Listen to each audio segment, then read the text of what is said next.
Democracy awakens in the Middle East, but what seems like a spontaneous revolution was actually a strategically planned event fabricated by professional consultants. The events in North Africa are orchestrated down to the finest details. These revolution consultants are the worst nightmare of every regime. Here you see the symbol of the resistance. These revolution consultants are funded and supported by American organizations. We are becoming the red flag for the secret police of these places. These revolution consultants mainly operate in countries in which the Western world has a clear interest. Hardly a coincidence, it seems. The institutions that support him, you take those away, the regime has to fall. Cairo in early February. The sudden appearance of the wild horsemen at this demonstration shocked the world over. These aggressors on their horses stormed into the crowd and split the peaceful demonstration apart. What seemed like a brutal attack by representatives of the old Mubarak regime was actually a staged affair. It was intended for the national and international media. The message? Egypt is in a state of chaos. Provoked by these false attacks, demonstrators reacted with violence, and so the situation escalated. Always at the forefront, the members of the movement of the 6th of April, these men have been carefully trained for tenuous situations like this.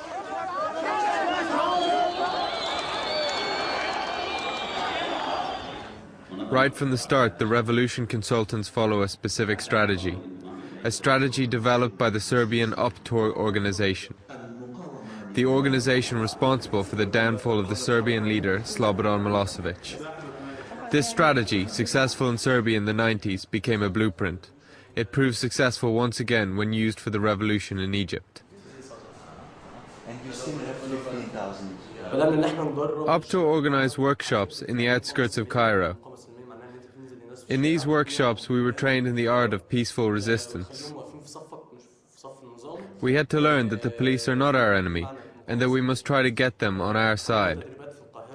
We had to impress people with the idea of non-violent resistance. قرب الأحداث الكبيرة زي 25 يناير و6 أبريل 2010 كان وأحداث خالد سعيد كان الدعوات اللي احنا بنكتبها على الإنترنت والفيديوهات اللي احنا بننزلها على الإنترنت لكل الناس. Opposition movements from all over the world come to the Serbian capital of Belgrade to be educated in the art of overthrowing a dictatorship. The Serbs succeeded with their own revolution 12 years ago. They now use their experience for their revolution training school, the Center of Strategy for Non-Violent Resistance, or for short, CANVAS. Chief instructor Serda Popovic is one of the few CANVAS members who would show his face publicly in front of the camera. It was in his office where the Egyptian revolution was planned. The trick is that you don't push, you pull. What you're actually doing is actually persuading these people from the police force, from military force, that there will be a place for them in the new Egypt. It wasn't just Egyptians that trained here. Revolution training is high in demand these days. The part of our work now is focused back to Middle East because of the few reasons. First of all, the struggle is not over. And we're already talking about 8 or 9 different countries. In some of these countries, which I of course wouldn't mention, we have very good groups which we are communicating with. We don't want to endanger these groups, so we wouldn't speak about this openly. In some of these countries, we are just observing situation and preparing analytics. It is very interesting what will come out of it. I had already tried everything to get rid of him. Now I find something that does the trick. It works. Here, in front of the Belgrade Parliament, was the trial run for UPTOR, with many other revolutions to follow. How many countries you were working with that after this? We worked with 37 countries after the Serbian Revolution. We had a successful 5 revolutions now before Middle East. And this is Georgia, Ukraine, Lebanon, Maldives, and now Egypt and Tunisia. And the list will grow longer. And then at the end, we don't have an idea in how many countries the clenched fist of UPTOR was used. It's probably 12 countries right now. After Milosevic's downfall, UPTOR became an international phenomenon. The symbol of the fist reappears all over the world as the signature of the revolution makers.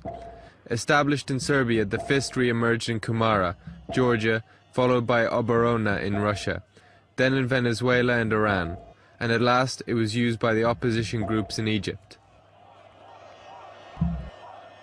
The American author and Princeton University lecturer William Engdahl has written for over 30 years about Washington's secret geopolitics. He has established a widespread information network that extends deep into America's Secret Service. He is convinced OPTOR is not acting alone. The key actors in OPTOR went on to create Canvas, as you mentioned, and operate in some 50 countries. They are simply following an agenda given them by people in Washington for regime change. They're using this deniability that they're simply idealistic young people from Serbia who did it successfully and are so happy about it they want to show the rest of the world. That's hardly a plausible explanation in my view. I think they're getting well financed by American intelligence services for doing this. And the target countries they target, like Egypt and most recently, and so are precisely the countries that are on the Pentagon agenda for destabilization and regime change. In New York, we are meeting again with Serda Popovic. We want to find out if the OPTOR organization is actually following a secret agenda of the United States. But to our disappointment, Popovic is reluctant to talk about his arrangements with American organizations. The OPTOR movement was indeed financed by American tax money during the Serbian Revolution, a fact that only became public knowledge after Milosevic's downfall. This chapter, however, is one that OPTOR is keen to close. Unlike popular belief that this is funded from America, Canvas is 100% privately funded. So, I mean, my organization's biggest donor is a Serb. You're going to meet. His name is Slobodan Đinović, and he's also my partner in this organization. This gives us independence.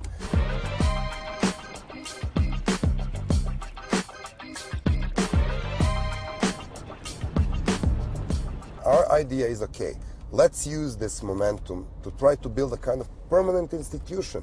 Let's see what we can do with great scholars. There are great scholars here in US, in Boston, here in New York. What if we can make a permanent international think tank which will brief the world on what is happening, so we make sure that the world won't get amazed next time the bunch of strategically organized kids cannot come out and kick down the guy like Mubarak. Columbia University invited Popovic as a guest lecturer. This is the OPTOR thing from the top of our book, and this is the famous Associated Press photo of people protesting in Cairo. The guest from Serbia enlightens the students on the truth behind the changes in the Middle East. Who was actually behind it all? Popovic himself knew for years, but only now he can talk about it publicly. This was not spontaneous 19-day revolution. Forget about this illusion. This is, only very shallow understanding of things. They were there for a very long time. The young people of Arab world has awakened and understood that they're powerful. The old city of Tunis. The Tunisians were the first in the Arab world to overthrow their government.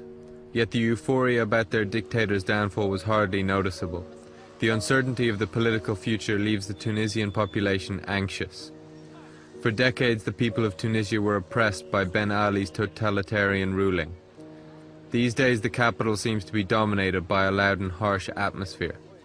Its people agitated, yet overwhelmed by their freedom. The center of the town appears like a Roman forum. Everywhere, heated discussion about politics. The new generation wants change. Most of the young people are well educated. They see themselves as Westerners.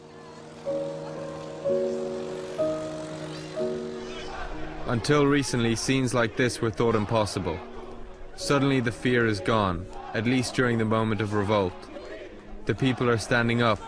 Finally, the world recognizes the desperate political situation of their state. Amine Ghali has been an activist from the start. He shows us the photographs of a meeting in Morocco. This was the beginning of a long hoped-for change in Tunisian history. We had a trainer from Belgrade, yes, actually from the city of Belgrade, who came and trained the participants on these strategies focusing mainly on the Serbian experience. After the wave of changes in the 90s and early 2000s in Eastern Europe and in the Soviet bloc of non-violent strategies, at least there was kind of an influence to the Arab region, that this is what we should be doing to bring in change to our own countries. The time was ripe for a revolution test run. Discontentment with the political situation had been growing amongst the population for years. Life in the slums had become desperate. Lack of food and medical care left the people without any perspective for a better future. With living conditions going from bad to worse, the Tunisians could hide their anger no more. The activists saw their opportunity. They used this anger to achieve their goal, the overthrowing of Ben Ali's regime. In a way, we have done the same thing that they did in Belgrade in the 90s. Non-violent resistance, the ridicule of the regime. There was no violence in the street. Even when the police intervened, we did not fight. The people from Optur gave us a book in which they described all their strategies, how you have to proceed when you want to overthrow a regime. That book, which is used by opposition movements worldwide, was actually written in Boston, USA. Here is one of the intellectual centers of democracy activists.